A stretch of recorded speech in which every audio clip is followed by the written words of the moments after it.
Itu si Rani tiap pagi dandan bulu, bedak seabrek kayak mau syuting FTV. Padahal ujung-ujungnya jualan gorengan juga. Ya namanya juga usaha bu, biar pembeli seneng liatnya. Lagian anaknya katanya ranking terus di sekolah. Anaknya lumayan pinter loh bu, lumayan hebat kalau masalah prestasi. Pinter sekolah, berprestasi di sekolah. Tapi kalau ngeliat emaknya malah compang-camping doyan gaya. Udah janda masih juga centil, baju ketat, lipstik merah. Cari pembeli atau cari suami baru coba? Hai. Jangan begitu bu, gitu-gitu dia juga kerja keras loh bu. Dia dari subuh udah keliling, pergi sendiri beli bahan, semuanya dikerjakan sendiri. Dan rasa gorengannya juga enak kok. Aku sering beli juga. Gorengannya atau enak lihat senyumannya. Ada-ada aja ya Bu Narti ini. Hati-hati loh bu, biasanya ada yang janda itu tuh lebih licin dan lebih menggeliat. Aduh Bu Endang ini bisa aja deh. Tapi ya sudahlah, yang penting dia nggak ngancem-ngancem, apalagi sampai minta-minta. Minta-minta? Belum aja itu mah Bu. Sekarang mungkin masih bisa usaha, tapi kedepannya siapa yang tahu kalau nanti dia nodong proposal ke RT, bilang butuh modal. Katanya UMKM, padahal buat beli lipstik baru godain suami orang. Astagfirullahaladzim Bu. Kok mulutnya ibu ini tajam banget sih? Bukannya didoain biar lancar, berkembang, malah dicibir nggak keruan. Halah, yang kayak gitu mana bisa serius. Lihat aja, pagi-pagi udah sebar senyum sana sini, kayak celeb. Padahal, kagak ada yang milih. Kadang orang senyum karena pengen jaga silaturahmi loh Bu. Silaturahmi tuh nggak perlu sok manis, asli aja. Aku kalau ngomong ya ngomong, daripada munafik. Tapi kalau ngomong terus nyakitin orang, bukan itu juga dosa Bu? Dosa? Lah, aku cuma bilang kenyataan. Ya enggak lah, gak kuat dengar, berarti kenyataan emang lebih pedih. Saya sih mikirnya tiap orang punya jalan hidup masing-masing. Yang penting gak ganggu kita. Justru itu, kadang mereka ganggu pemandangan. Gaya hidup gak sesuai sama isi dompet. Bu, pelajaran online udah dimulai. Tolong kecilin dikit ya pola merumpiannya. Citra, kamu rempong juga ya jadi anak. Udah, belajar aja sana yang bener. Jangan ngatur emak. Endang, Citra tuh pinter loh, sopan juga. Rasanya, apa ibu gak kasihan kalau dia sering dengar ibunya ngomongin orang? Bu, dia itu cuma anak kecil, ngapain harus kasihan nih? Terus juga anak zaman sekarang itu, gampang baper. Kadang anak itu juga cerminan kita loh Bu. Kalau gitu, saya bangga dong. Artinya saya terang-terangan, nggak kayak janda sebelah itu. Hidupnya kayak rahasia negara. Bu Endang memang pandai bicara, tapi setiap kata yang keluar bagaikan bumerang yang bisa menyerang orang lain dan juga dirinya sendiri. Ini nasi sisa pagi ya, kayaknya cuma tinggal setengah piring Bu. Kenapa nih istrinya kedip-kedip? Jangan-jangan belum dibayar lagi ya sama kamu? Lah, kamu ini gimana sih Mas? Jadi suami kok aneh banget. Kan kamu yang kerja cari uang. Ya, kamu sendirilah yang bayarin pulsanya. Kenapa jadi aku yang kamu salahin? Aku itu nggak nyalahkan ibu. Aku itu kan cuma nanya. Lagian uang hasil kerja aku itu setiap bulan kan juga udah aku bagi dengan keperluan rumah. Seharusnya masih ada sisa dong buat bayar listrik. Enggak bisa. Kamu kira aku ini mesin ATM? Bukan kali. Gaji kamu itu udah habis buat bayar kuota sama galon. Jadi ya jangan berharap bisa cukup untuk bayar pulsa. Kok malah gini sih? Pengeluaran udah diatur semaksimal mungkin, gaji udah dibagi-bagi dengan lebih efisien. Kenapa masih aja boncos kayak begini ya? Kalau begini kenyataannya gimana aku tuh bisa ngatur-ngatur juga? Apa kamu bilang atur? Daripada kamu sibuk ngatur yang udah jadi urusan aku, mendingan kamu atur aja tuh hidup kamu sendiri. Asal kamu tahu ya, gaji kamu itu kayak nasi kering, keras seret, nggak cukup buat apa-apa. Nggak cukup gimana toh Bu? Kan dari awal udah dibagi sama Bapak. Seabsen mungkin. Bapak udah kerja keras, banting tulang sana sini, ngangkutin barang juga loh seharian tanpa istirahat. Masa ibu ngomongnya kayak gitu sih sama Bapak? Gitu cara ibu ngehargain semua jerih payah Bapak? Hei Citra, Kamu kalau nggak suka sama emak, ya udah sana ikut bapak kamu. Nggak usah kamu tinggal bareng sama emak. Anak masih seumuran jauh, udah sok-sokan ngajarin emaknya sendiri. Sudahlah Bu, jangan bentak-bentak anak kita terus. Citra itu juga capek baru pulang dari sekolah.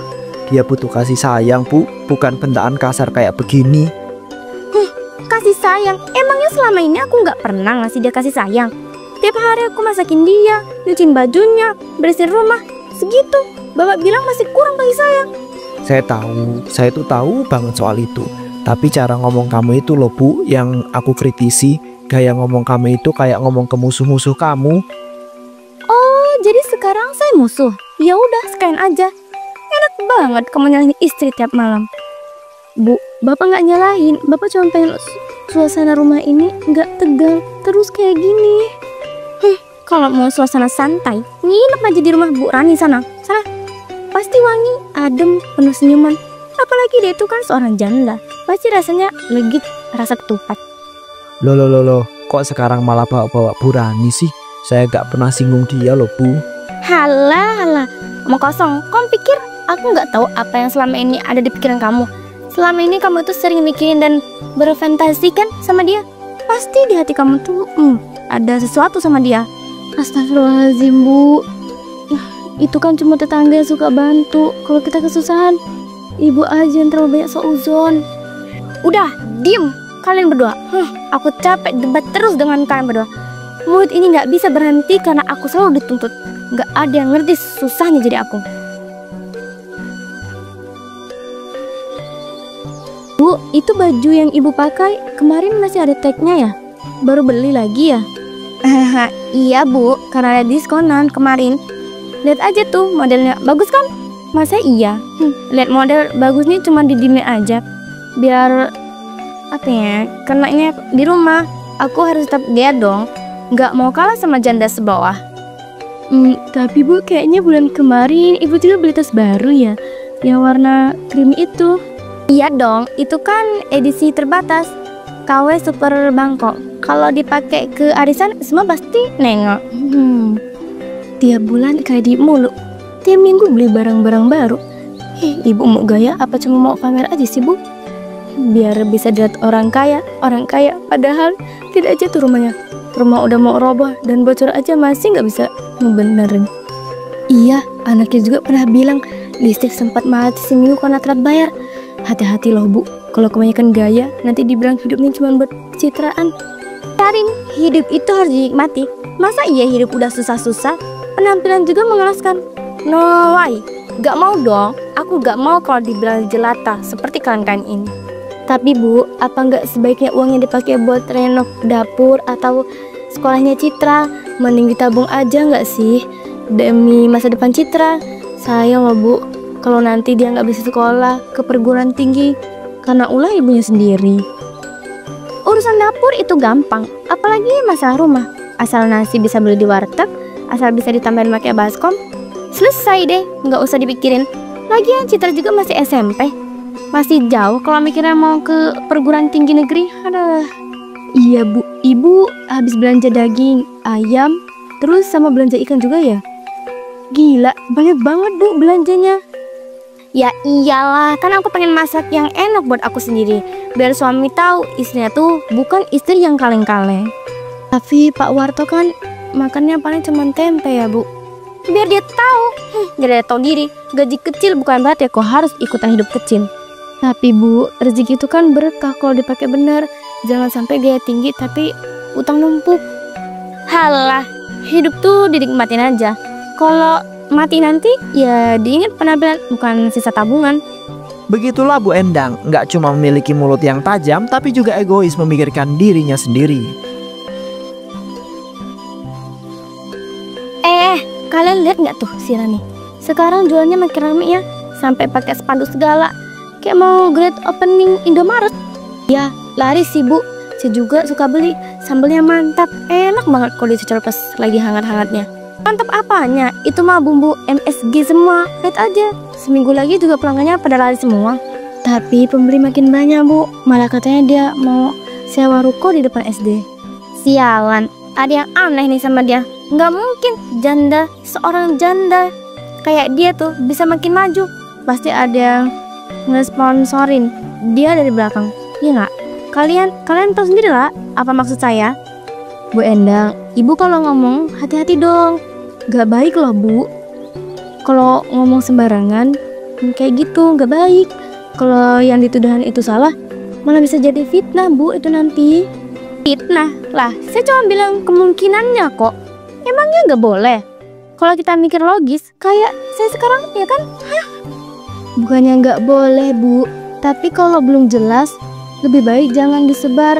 Kita nggak tahu kan kedepannya nanti akan gimana. Bisa jadi bahaya loh bu, bagi diri ibu sendiri. Lebay amat sih jadi orang bu. Semua orang juga ngomongin dia kali. Nggak cuma saya doang. Tapi cuma saya aja yang berani bilang terang-terangan kayak gini. Tiba-tiba Bu Rani datang sambil menenteng kotak kue.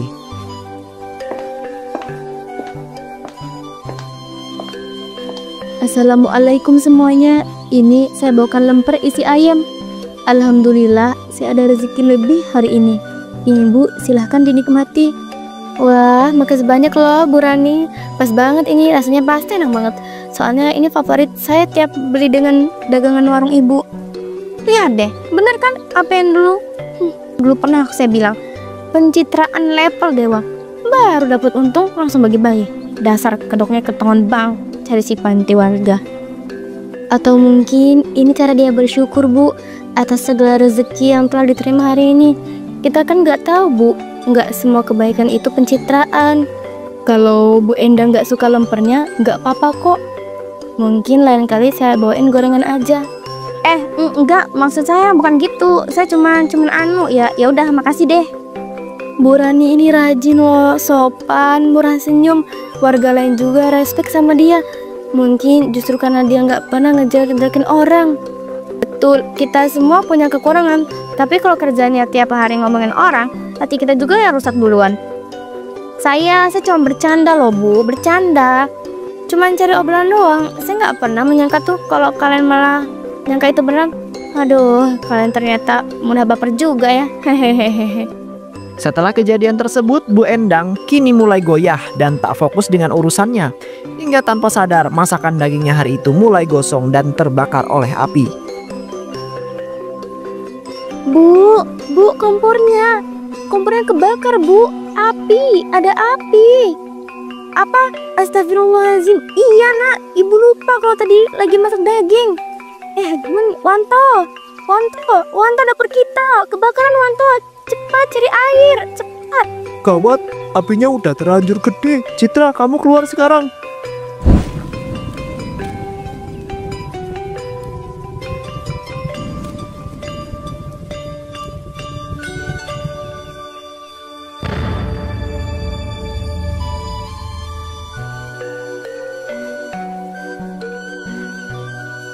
Ya Allah, kenapa ini terjadi? Rumahku, dapurku habis semua.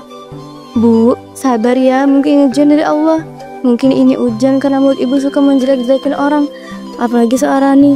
Mungkin ibu saya terlalu banyak buat salah sama dia.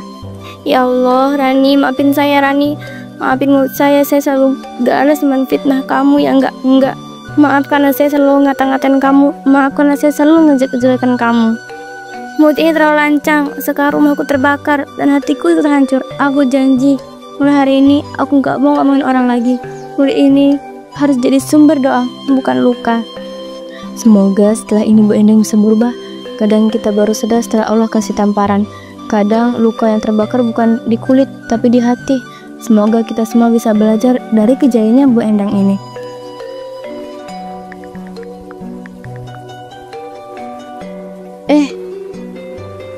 Yang penting rajin dan gak suka nyit. Rezeki mah gak akan lari. Bu Endang kok anteng banget sekarang. Biasanya pagi gini udah 2 kali ngerosting. Mulut ini lagi istirahat bu. Kasihan, udah kebanyakan nyakitin orang. Kami seneng banget liat Bu Endang begini. Adem beneran, beda auranya. Banyak yang kangen, tapi kangen versi Bu Endang yang lembut, bukan yang nyelekit. Saya dulu merasa paling benar, tapi ternyata diam itu lebih bermanfaat. Ngomongin orang gak bikin saya tenang, malah nyesel terus tiap malam. Tapi nggak semua orang bisa sadar kayak ibu. Itu langkah besar, Bu. Saya berubah bukan karena dimarahi, tapi karena ditampar kenyataan. Rumah kebakar, anak hampir celaka, murid nggak bisa diselamatin. Sekarang saya lebih suka mikirin diri sendiri. Lagi semuanya, ini ada bulu pandan. Cobain ya, Bu Endang. Saya turunin nih lebih banyak buat Citra juga. Makasih ya Rani. Maaf ya kalau dulu-dulu kata-kata saya banyak nyakitin kamu. Saya udah maafin sejak lama, Bu. Sekarang kita jadi teman baik ya. Insya Allah saya belajar banyak dari kamu, dari sabarmu, dari caramu diam waktu dihina. Ternyata itu kekuatan yang saya nggak punya dulu. Wah, sekarang Bu Endang bisa jadi penceramah nih. Enggak, saya nggak pantas ceramah, tapi saya bisa kasih contoh bahwa orang bisa berubah kalau Allah kasih hidayah. Dulu Bu Endang dikenal karena lidahnya yang tajam, tapi hari ini ia dikenang karena diamnya yang penuh makna. Bu Endang tak akan mampu lagi merosting orang dengan mulutnya, karena dia akan bisu sampai ajal menjemput hayatnya. Kadang perubahan tak perlu diumumkan tapi cukup untuk dirasakan, dijalani, dinikmati.